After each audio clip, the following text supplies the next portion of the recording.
Welcome to the new season of Revolution 91 News, Patriots. My name is Bo Barzak, and in today's episode, we'll introduce you to some of the elective courses and extracurriculars you can be a part of here at Sandy Creek.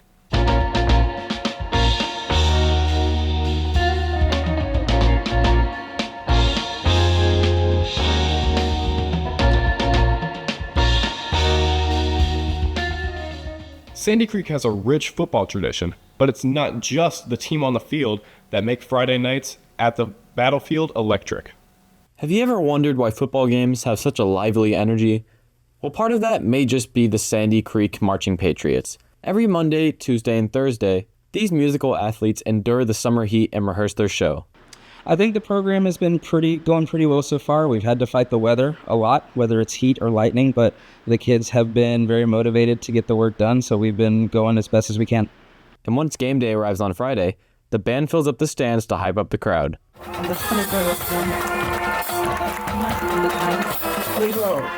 And then the band exits the stands to prepare to perform their show.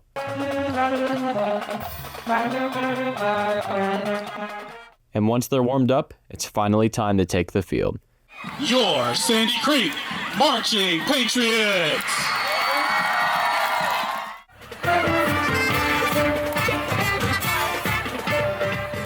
I'm on the field playing music with my friends. I really just feel happy that I get to do something people I really care about. The feeling I get while conducting, well, at first it started off as nervousness, but the more I do it and the longer it goes on, it becomes confidence, and it's kind of fun to me.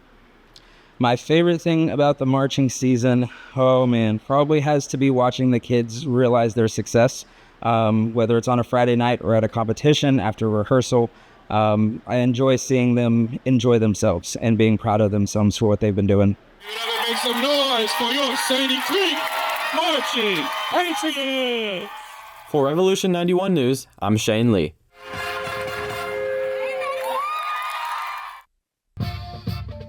There are various components of marching band. This includes drum line, horn line, and color guard. Color guard is a visual interpretation of music. The use of movement like spinning flags, rifles, sabers across the field with the marching band creates this story for the audience, along with the use of other items like ribbons and other props and basic skills of ballet together to help create a show.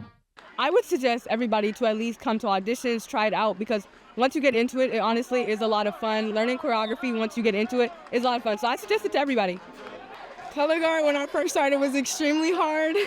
I remember I struggled a lot with the tosses, but the more you do it, the stronger you get, and it becomes easier. People consider color guard difficult because it involves mental, physical hard work. You're moving your body while thinking about the choreography. You're constantly moving while there's a bunch of sound around you. The journey to become captain was interesting. I started off the only freshman, my freshman year, obviously, and I did not think that year that I would ever become a captain of the team. I was struggling so bad. I decided to try out for co-captain my junior year, and then I decided to go in and try out for captain. Color guard is open to any student in Sandy Creek High School.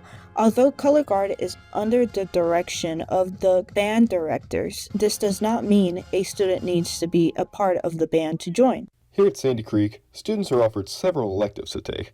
One of these courses is the art pathway, which we decided to highlight today.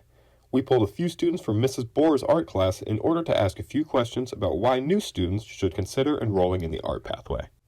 Art. My name is Shada, and I took art because I feel like it's a way to express my emotions on a piece of paper. Sure. Something I'm looking forward to in ceramics is making a kettle with the clay and stuff. Yeah. I'm Quentin Clopton, and I took art because I like creating stuff, and it just helps me. Yeah, I like creating. Art's like a form of expression and like a way to express yourself, so I think that's people who like doing that, that's what they're gonna take art. Like when you go to different museums and places like that, you probably could recognize different artists and people who make art, artists. Mm-hmm. We also got Miss Bohr herself to include her own insight. Hi, my name is Miss Bohr. I am the art teacher at Sandy Creek, and I teach art because I feel like art is all around us, and it's important that people appreciate it. It's in our clothes, it's in our colors. It's part of everyday life, and it makes life worth living. My background, I grew up in Puerto Rico, so there was no art classes in public school in Puerto Rico. So my mom had to put me in classes privately. And then I went to SCAD. They sent me to Georgia from Puerto Rico to go to SCAD. And then I went to the Gemological Institute of America when I knew that I wanted to do jewelry. I went first for fashion, then jewelry, and then gemology. And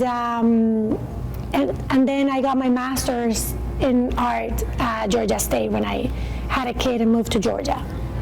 You know, there's a lot of amazing electives at Sandy Creek, but art is something that they will take on for the rest of their lives, no matter what field they choose. That's all for this week. Join us next time for The Revolution.